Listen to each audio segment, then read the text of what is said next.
Hello guys, how are you doing? So आज हम देखने वाले परफेक्ट वर्ल्ड का एक special episode and I really hope कि आपको ही पसंद आएगा क्योंकि ये एपिसोड काफ़ी इंटरेस्टिंग भी होने वाला है। सो गाइस, इस एपिसोड की स्टार्ट होती है एंड हम देखते हैं निंग चुआन की मदर को, जो कि फ़िलहाल अपने बेड पे लेटी हुई सो रही थी। लेकिन तभी उन्हें कुछ अजीब सा फील होता है। जैसे ही उनकी आँख खुलती है तो फिर वो एक अजीब सी जगह पर पहुँच चुकी होती हैं एंड जहाँ पर आने के बाद उन्हें कुछ भी नहीं समझ आ रहा था कि आखिर वो है किस जगह पे। जिसके साथ ही हमें वहाँ पर एक रेड मून भी देखने को मिलता है। निंग चुआन की मदर अब उस रेड मून को देखने लग गई थी क्योंकि वो रेड मून कोई नॉर्मल रेड मून नहीं था, बल्कि वहाँ से किसी की आवाज़ आ रही थी एंड वो कह रहा होता है कि तुम्हारे सन को और भी ज़्यादा केयरफुल रहने की अब ज़रूरत है क्योंकि उसका वक्त बहुत ही जल्दी करीब आने वाला है। ये सुनने के बाद तो उसकी मदर की हालत ख़राब हो चुकी थी कि आखिर ये क्या कहा जा रहा है उनके बेटे के बारे में। इवन ये भी कहा जा रहा था कि जो ब्लड लाइन वो आगे लेके चल रहा है उसके लिए उसे कैरी करना बहुत खतरनाक हो सकता है। जिसके साथ ही हम देखते हैं कि प्रेजेंट में कोई चीज़ टूट के गिर जाती है फर्श के ऊपर एंड साथ ही निंग चुआन की मदर अब यहाँ पे अपनी पावर का इस्तेमाल करती है। एक कप फेंक के मारते हैं, वहाँ पे वाटर ही वाटर हो जाता है। साथ ही हमें देखने को मिलता है कि एक पोर्टल के थ्रू निंग चुआन तुरंत ही अपनी मदर के पास में आ चुका था एंड कह रहा था कि मदर, कि आप मुझे बताओगी कि आखिर ये सब कुछ हो क्या रहा है एंड मेरे लाइफ के बारे में अब आप मुझे कब तक इन सारी चीज़ों से छुपाती रहोगी, मुझे सच जानना ही है। लेकिन तभी यहाँ पर उसकी मदर कह रही थी कि ये जो लव एंड हेट की जो स्पेस है वो कभी भी बदली जा सकती है एंड टेम्पररी ही होती है ये चीज़। लेकिन निंग चुआन, मुझे लगता है कि इन सारी चीज़ों से तुम काफ़ी आगे निकलते जा रहे हो। इन दी एंड मैं बस तुमसे यही कहना चाहूँगी कि अपना ध्यान रखो क्योंकि तुम एक बहुत ही बड़ी प्रॉब्लम में फंस जाओगे एंड मैं बिल्कुल भी ऐसा नहीं चाहती हूँ। निंग चुआन ये सुनने के बाद आगे बढ़ रहा था अपनी मदर से पूछने के लिए कि आखिर मसला क्या है एंड पूछ रहा होता है कि मेरे बारे में मुझे अब तो बता दीजिए। उसकी मदर को देखते हैं जो कि काफ़ी अजीब सा फील कर रही थी। इवन हम देखते हैं कि वो अपने हाथों को कस की भींच लेती हैं, बल्कि इसी के साथ वो ये भी सोच रही थी कि कहीं ऐसा ना हो कि कोई ग्रेट सेक्ट मुझे सीक्रेटली देख रहा हो एंड अगर निंग चुआन को सच बता दूंगी तो फिर हो सकता है कि उस ग्रेट सेक्ट को भी ये बात पता चल जाए। जिसके साथ ही अब हमें यहाँ पे पता चलता है एक काफ़ी खतरनाक वाला सच, क्योंकि निंग चुआन की मदर अब उससे टेलीपैथी के थ्रू बातें करने लग गई थी एंड कह रही थी कि वैसे मैं तुम्हें बता दूं कि जब मैं लोअर रियल्म के अंदर मौजूद थी तो फिर ह्यूमन के साथ मेरे संबंध बन गए जिसके चलते तुम यहाँ पे बोर्न हुए हो। ये सुनते ही यहाँ पे निंग चुआन को बहुत ही बड़ा झटका लग जाता है कि आखिर उसकी मदर उससे क्या कह रही है। मतलब कि वो भी एक सिंफुल डिसेंडेंट ही है। जिसके साथ ही अब वो अपने बॉडी को देखने लग गया था, अपने हाथ पैरों को देख के काफ़ी गुस्सा कर रहा होता है। उसे बिलीव ही नहीं हो रहा था कि आखिर उसकी मदर क्या कह रही है, जबकि इसके आगे उसकी मदर और भी कह रही थी कि तुम उस सिन क्लैन के ही डिसेंडेंट हो। ये सुनने के बाद तो निंग चुआन को भरोसा ही नहीं होता एंड कह रहा था कि मदर, आखिर आप क्या कह रही हैं? मैं तो बचपन से उन्हें हेट करता आ रहा हूँ एंड वो लोग सच में मेरे दुश्मन हैं। मैं वाकई में उन लोगों में से बिल्कुल भी नहीं हूँ एंड ये मुझे ऐसा लग रहा है कि झूठ है। वो इस बात पे विश्वास ही नहीं कर पा रहा था क्योंकि निंग चुआन के लिए सबसे बड़ा झटका तो यही है कि वो सिन क्लैन से बिलोंग करता है, वो भी किसी भी तरीके से। हालांकि यहाँ पे उसकी मदर चुपचाप उसे देख रही थी और कह रही होती है कि मैंने तुम्हारे ऊपर इतना टाइम एंड इतनी सारी चीज़ें इन्वेस्ट की हैं, तो मैं तुमसे यही उम्मीद करती हूँ कि तुम इन सारी चीज़ों का यूज़ करोगे एंड जब तक ये सारी चीज़ें यूज़ में आ रही है निंग चुआन, मुझे फ़र्क नहीं पड़ता क्योंकि इन दी एंड तुम्हारा ठीक रहना सबसे ज़्यादा मैटर करता है। और अगर तुम ठीक ही ना हुए तो फिर इन सारी चीज़ों का फ़ायदा ही क्या हो जाएगा। जिसके साथ ही हमें देखने को मिलता है कि निंग चुआन अभी भी सदमे में खड़ा हुआ था, लेकिन उसकी मदर उसे कह रही होती है कि निंग चुआन, मुझे लगता है कि अब इंतज़ार ख़त्म हुआ, मैंने तुम्हें बता दिया है। साथ ही हमें अब वो रेड मून एक बार फिर से देखने को मिलता है, जिसके साथ ही अब निंग चुआन की मदर भी उस रेड मून को ही देख रही थी। साथ ही वहाँ पर आवाज़ आती है कि उम्मीद है कि तुमने उसे सब कुछ बता दिया होगा, उसकी लाइफ से रिलेटेड जो सच्चाई है। फ़िलहाल तो उसकी मदर उस रेड मून की तरफ ही देख रही थी एंड कह रही थी कि सारी चीज़ें सीक्रेट रखने के लिए मुझे लगता है कि अब समय आ चुका है कि मुझे एक लास्ट चीज़ और करनी होगी। एंड ये कहने के बाद हम देखते हैं कि वो एक काफ़ी अनएक्सपेक्टेड सी चीज़ करती हैं, वो अपनी स्पिरिट को डैमेज कर लेती हैं। तभी उनकी डेथ भी होने लग गई थी ऑन दी स्पॉट। निंग चुआन को तो ये कुछ समझ नहीं आ रहा था कि आखिर ये सब कुछ हो क्या रहा है एंड वो काफ़ी कन्फ्यूज था इन सारी चीज़ों के साथ में। लेकिन देखते ही देखते उसकी मदर की बॉडी एंड स्पिरिट वहाँ से गायब हो चुकी थी।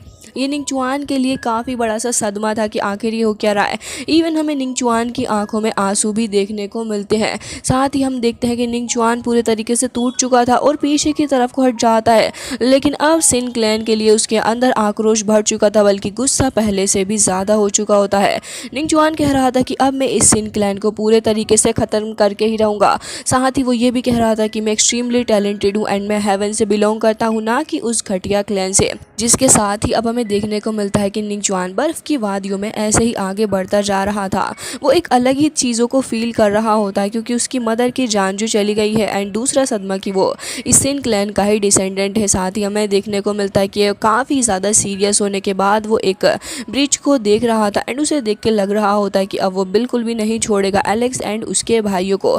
दूसरी ओर हम दिखाया जाता है कि यहाँ पे निंगचुआन इतना ज़्यादा परेशान हो चुका था एंड सोच रहा था कि अब मैं सब कुछ समझ चुका हूँ। साथ ही हमें दिखाया जाता है कि निंगचुआन फिलहाल एक मैजिकल एरे के थ्रू देख रहा होता है कि आखिर एलेक्स और उसके भाई क्या कर रहे हैं। वो वहाँ पे खड़े हुए थे, तो फिर निंगचुआन कह रहा था कि तुमने मेरे साथ बहुत ही ज़्यादा गलत किया है और अब इन सारी चीज़ों की सबक तुम्हें सीखना ही होगा। जिसके साथ ही हमें देखने को मिलता है कि वो काफ़ी गुस्से से आगे बढ़ रहा था और कह रहा होता है कि तुम्हारा अंत अब बहुत ही ज़्यादा करीब होने वाला है। टेलीपोर्टेशन एरे ओपन हो जाता है और हमें देखने को मिलता है कि निंगचुआन वहाँ से गायब हो गया था एंड वहाँ पे एक चीज़ भी मौजूद होती है। जिसके साथ ही हमें दूसरी ओर देखने को मिलता है एलेक्स, जिसे अंदाज़ा हो चुका था निंगचुआन आने वाला है उससे फाइट करने के लिए। एलेक्स और उसके बाकी सारे लोग भी उस जगह पे मौजूद होते हैं। अब यहाँ पे एलेक्स खड़ा हुआ था एंड कह रहा था कि आखिर ये निंगचुआन करने क्या वाला है, इसके थॉट्स मुझे काफ़ी इविल नज़र आ रहे हैं। तभी एलेक्स का भाई भी उससे इस बारे में बात करने लग गया था। तो हम देखते हैं कि बाकी सारे इनके डिसेंडेंट इस जगह पर आ जाते हैं, कह रहे थे कि हम आपका साथ देने के लिए रेडी हैं, मरते दम तक हम आपका साथ देंगे। लेकिन तभी वहाँ पे काफ़ी ज़्यादा एक्सट्रीम लेवल की एनर्जी रिलीज़ होने लग गई थी। मतलब कि निंगचुआन की एंट्री होने ही वाली है एंड काफ़ी शानदार तरीके से हमें दिखाया जाता है कि स्काई के अंदर से काफ़ी लाइटनिंग निकल रही थी। लेकिन सरप्राइजिंगली यहाँ पे एलेक्स एंड उसके भाइयों को एक अलग ही जगह पे निंगचुआन बुला लेता है। ये जगह काफ़ी अजीब सी नज़र आ रही थी। साथ ही हमें देखने को मिलता है कि ये उसकी खुद की बनाई हुई एक जगह है एंड साथ ही अब निंगचुआन की एंट्री होती है, जो कि काफ़ी गुस्से से आगे बढ़ रहा था एंड फाइनली जाके उस जगह पे खड़ा हो जाता है एंड कह रहा था कि तुम तीनों ने मिलके मेरी स्पिरिट को डैमेज कर दिया, लेकिन इसका बदला अब मैं तुमसे लूँगा, क्योंकि मैं तुम्हारी मौत बन के तुम्हारे सामने आके खड़ा हो गया हूँ। तुम तीनों को आज मरना ही होगा। जिसके साथ ही वो अपनी काफ़ी पावरफुल फॉर्मेशन भी बनाता है। साथ ही यहाँ पे हम देखते हैं कि किन्हाओ भी कह रहा होता है कि तुम्हारी रियल बॉडी भी यहाँ पे आ चुकी है, तो फिर ठीक है, अब हम तुम्हारे साथ में फ़ाइट करेंगे। तो निंगचुआन कह रहा था कि ठीक है, चलो देख ही लेते हैं कि आज तुम्हारा क्या हाल होगा। साथ ही अपर वर्ल्ड के थाउजेंड्स ऑफ मॉन्क्स देखेंगे कि आखिर में किस तरीके से तुम सभी को मारता हूँ। तुम्हारी ज़िंदगी आज खत्म होने वाली है। एंड हमें देखने को मिलता है कि निंगचुआन अपनी काफ़ी सारी पावर को समन करता है एंड हमें यहाँ पे एक काफ़ी सॉलिड सा बेस भी देखने को मिल गया था, जिसके चलते अभी एलेक्स एंड उसके भाई भी यहाँ पे देख रहे थे कि आखिर मसला क्या है। लेकिन जो रिप केज उसने उस जगह पे छोड़ा था वो काफ़ी अजीब तरीके से सभी लोगों को दिखा रहा होता है कि आखिर इन सिनर क्लैन के डिसेंडेंट के साथ में क्या होने वाला है। एंड गाइस, इस जगह पे हमें एलेक्स के पेरेंट्स भी देखने को मिलते हैं, जो कि सब कुछ देख रहे थे अपनी आंखों के सामने। हालांकि इसी के साथ यहाँ पे निंगचुआन उन्हें लास्ट टाइम धमकी भी दे रहा था। तो फिर एलेक्स का भाई उसे कह रहा एक बार फिर से तुम्हारी और मेरे बीच की फाइट पोस्टपोन हो गई है एलेक्स, मुझे लग रहा है कि हम लोग फाइट कर ही नहीं पाएंगे। लेकिन तभी एलेक्स उसे जवाब देते हुए कह रहा था कि परेशान मत हो, हमें इसको मारने की इतनी अच्छी अपॉर्चुनिटी मिली है, तो चलो पहले इससे डील कर लेते हैं। साथ ही हमें देखने को मिलता है कि निंगचुआन अपने उसी आयरन हैंड को समन कर लेता है, क्योंकि उसका इस्तेमाल करके इन तीनों का सफाया एक साथ करने वाला था। हालांकि ये तो बस उसकी एक गलत फहमी थी। जैसे ही वो अपना रियल हैंड आगे बढ़ाता है तो फिर वो आयरन हैंड आगे बढ़ने लग गया था। लेकिन हम देखते हैं कि सबसे पहले तो किन्हाओ ही अपनी पावर को रिलीज़ करता है उसके हैंड को रोकने के लिए। लेकिन निंगचुआन के हेड के ऊपर से एक काफ़ी पावरफुल सील एक्टिवेट होती है, जिसके चलते किन्हाओ को अच्छा खासा हर्ट उसने कर दिया था। हालांकि किन्हाओ अभी बाज नहीं आ रहा होता है, लेकिन इसी के साथ यहाँ पे अब निंगचुआन भी उसे काफ़ी अच्छे से डील कर रहा था, बल्कि वो तो उसे अपने फिस्ट के अंदर ही कैद कर लेता है। साथ ही हमें प्लेनेट का सीन भी दिखाया जाता है, जहाँ पे अच्छी खासी फ्लक्चुएशन देखने को मिलती है। साथ ही यहाँ पे अब हमें ये भी नज़ारा देखने को मिला, जहाँ पे किन्हाओ के चीक के ऊपर भी एक काफ़ी पावरफुल निशान आ गया था, क्योंकि निंगचुआन ने उसे इंजर्ड कर दिया था। एलेक्स और उसका सेकंड ब्रदर भी देख रहे होते हैं कि आखिर निंगचुआन कितना पावरफुल निकला। लेकिन निंगचुआन तुरंत ही अपने हाथ को काट लेता एंड उसकी ब्लड ड्रॉप वो यूज़ करने वाला था इन लोगों के अगेंस्ट। मिलता है कि अब वो अपने ब्लड ड्रॉप का इस्तेमाल करता है उसी लव सिकनेस सी किसी अजीब सी चीज़ के लिए। एंड हमें यहाँ पे देखने को मिलता है कि उसके अंदर से काफ़ी सारी एनर्जी भी जनरेट हो गई थी। एक बॉल वहाँ पे होती है जिसके अंदर अंदर से ढेर सारी एनर्जी निकल के जाती है एंड भाइयों के ऊपर जाकर अटैक करती है, जहाँ पे एलेक्स अब और भी ज़्यादा अलग सी जगह पे आ चुका था।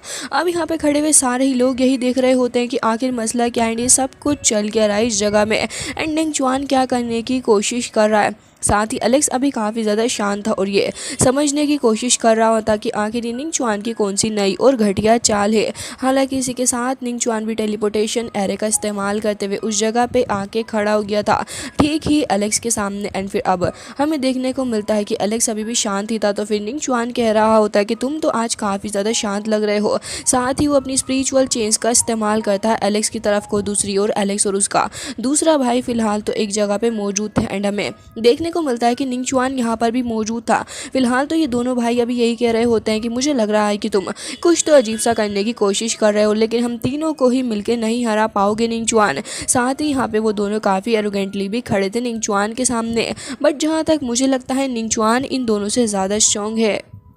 और उसके बाद हम देखते हैं कि यहाँ पे सबसे पहले किन्हाओ आगे बढ़ रहा था और वो काफ़ी सारे अटैक्स करता है, लेकिन निंग चुआन उससे बच गया था और कह रहा होता है कि तुम अभी मेरे सामने बच्चे हो, तुम मेरे साथ फाइट बैक करना चाह रहे हो। फिलहाल तो मैंने तुम्हें एक चांस दे दिया था, लेकिन मुझे लग रहा है कि शायद से तुम्हें ये बिल्कुल भी पसंद नहीं आया। और अब हमें देखने को मिलता है कि निंग चुआन अपनी लेजेंडरी उसी 6 बीड का इस्तेमाल करता है, जिसका इस्तेमाल वो हमेशा से ही करता आ रहा है। साथ ही उसे देख के तो सी काफ़ी ज़्यादा डर गया था, लेकिन अभी फ़िलहाल शांत होता है क्योंकि अब वो अपनी उसी बीड का इस्तेमाल करने लग गया था एंड काफ़ी बुरे तरीके से वो उसे फेंक के मारता है। अब हमें उस बीड के अंदर से देखने को मिलते हैं बीस्ट, जो कि एक काफ़ी खतरनाक बीस्ट थे एंड हमें काफ़ी सारे हाई स्पिरिचुअल बीस्ट देखने को मिलते हैं, जो कि चारों ही तरफ से शी को भी घेर लेते हैं। शी उनमें बुरे तरीके से फंस के रह गया था एंड अब जब वो इन सारे बीस्ट के बीच में फंस के रह गया तो भला वो कहाँ से ही अपने भाई को बचा लेगा एंड उसके पास कोई ऑप्शन ही नहीं होता उन सारे के सारे बीस्ट के साथ में फाइट करने का। दूसरी ओर अब निंग चुआन काफ़ी खुश था क्योंकि अब वो किन्हाओ के साथ अकेले लड़ सकता था।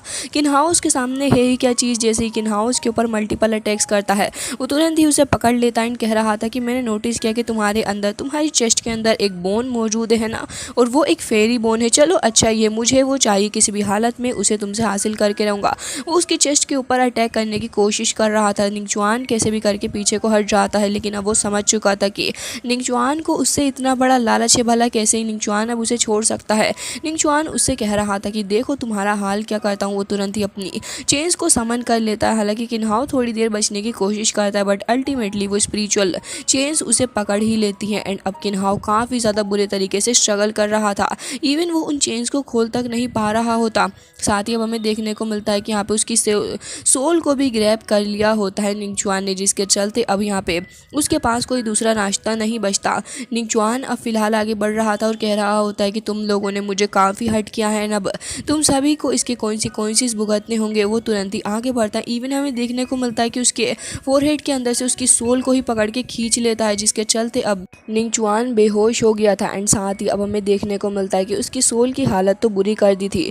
दूसरी ओर एलेक्स, जो कि अभी भी इन चेन्स के थ्रू ही बंधा हुआ था एंड काफ़ी सारी स्पिरिचुअल एनर्जी उसकी भी खर्च हो रही थी, वो कोशिश कर रहा होता एंड जैसे ही जागता है तभी निंग चुआन उसके पीछे खड़ा था। एलेक्स अपने हाथ को देखने लग गया था एंड कोशिश कर रहा होता है इन चेन्स को हटाने की एंड हमें देखने को मिलता है कि फाइनली उसने निंग चुआन को काफ़ी दूर हटा भी दिया था, उन चेन से आज़ाद हो जाता है। उसकी सोल वापस से फोरहेड के अंदर एंटर कर गई थी एंड एलेक्स इन भाइयों में सबसे ज़्यादा पावरफुल व्यतीत हो रहा था। साथ ही अब वो आगे बढ़ रहा होता है अपने स्पीयर को लेके एंड एक लाइटनिंग इफेक्ट के साथ एलेक्स अपने स्पीयर से हिट करने वाला था निंग चुआन को, लेकिन निंग चुआन सरप्राइजिंगली अपने हाथ से उसको रोक लेता है।